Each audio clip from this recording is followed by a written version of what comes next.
Hello everyone, আসসালামু আলাইকুম। সকলকে ফাতিমা 360 অফিসিয়াল চ্যানেলে স্বাগত জানাই।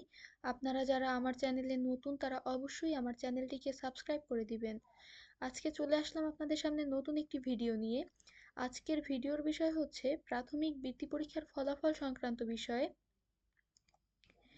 আজকে আপনাদেরকে এই বিষয়ে বিস্তারিত বলবো। প্রাথমিক বৃত্তি পরীক্ষার ফলাফল প্রায় প্রস্তুত, প্রকাশ হতে পারে আগামী সপ্তাহে। প্রাথমিক বৃত্তি পরীক্ষার ফল প্রকাশের কাজ বর্তমানে চূড়ান্ত পর্যায়ে রয়েছে। আইটি নির্ভর কিছু কারিগরি ও প্রশাসনিক প্রক্রিয়া শেষ হলেই ফল প্রকাশ করা হবে বলে জানিয়েছেন প্রাথমিক শিক্ষা অধিদপ্তর। সংশ্লিষ্ট কর্মকর্তারা আশা করেছেন সবকিছু ঠিক থাকলে আগামী সপ্তাহের মধ্যেই ফল প্রকাশ সম্ভব হতে পারে।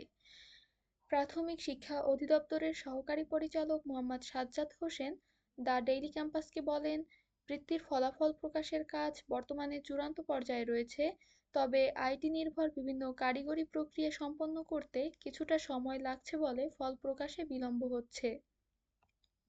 তিনি জানান, সবকিছু ঠিক থাকলে আগামী সপ্তাহের মধ্যেই ফলাফল প্রকাশ করা হতে পারে। বিষয়টি নিয়ে মহাপরিচালকের সঙ্গে আলোচনা করে চূড়ান্ত সিদ্ধান্ত জানানো হবে। এ বিষয়ে প্রাথমিক শিক্ষা অধিদপ্তরের মহাপরিচালক শাহিনা ফেরদৌসী জানান, খুব শীঘ্রই বৃত্তির ফলাফল প্রকাশ করা সম্ভব হবে।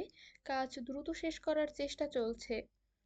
এর আগে প্রাথমিক শিক্ষা অধিদপ্তরের তথ্য ব্যবস্থাপনা বিভাগের system analyst Dilip Kumar Sarkar the daily ক্যাম্পাসকে জানিয়েছেন, ফল প্রস্তুতের কার্যক্রম প্রায় শেষ পর্যায়ে রয়েছে।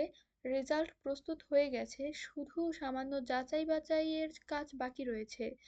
3 দিনের মধ্যে ফল প্রশাসন বিভাগে পাঠিয়ে দেওয়া হবে বলেও তিনি জানিয়েছিলেন। প্রাথমিক শিক্ষা অধিদপ্তরের তথ্য অনুযায়ী চলতি বছরের বৃত্তি পরীক্ষায় মোট 6,40,000 শিক্ষার্থী অংশগ্রহণ করেছে। এর মধ্যে সরকারি প্রাথমিক বিদ্যালয়ের প্রায় 5.5 লাখ এবং বেসরকারি বিদ্যালয়ের প্রায় 90,000 শিক্ষার্থী রয়েছে। তো এই ছিল আজকের ভিডিওটি ভালো লাগলে অবশ্যই ভিডিওটিতে একটি লাইক দিবেন এবং এখনও যারা আমার চ্যানেলটিকে সাবস্ক্রাইব করেননি অবশ্যই আমার চ্যানেলটি সাবস্ক্রাইব করে দিবেন। দেখা হবে পরবর্তী কোনো ভিডিওতে, সেই পর্যন্ত ভালো থাকবেন। আসসালামু আলাইকুম।